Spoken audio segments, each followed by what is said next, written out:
ఒక చిన్న గుడిసెలో ఎక్కడ చూసినా చీకటే అలుముకుంది. అక్కడ ఒక చిన్న కొవ్వొత్తి వెలిగింది. ఆ జ్యోతి చిన్నదే అయినా చీకటిని ఛేదిస్తోంది. దాన్ని చూసినవారు వెటకారం చేశారు. ఇంత చీకట్లో నువ్వు ఎంత చిన్న వెలుగువి, ఏం వెలిగిస్తావు? కాని కొవ్వొత్తి నిశ్శబ్దంగా సమాధానమిచ్చింది.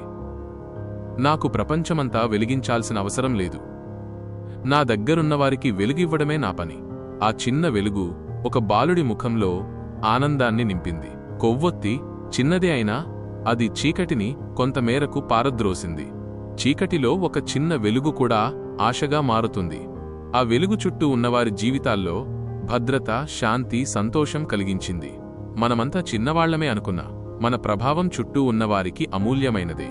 చిన్న వెలుగైనా చీకటిని పారద్రోలి ఆశను నింపుతుంది.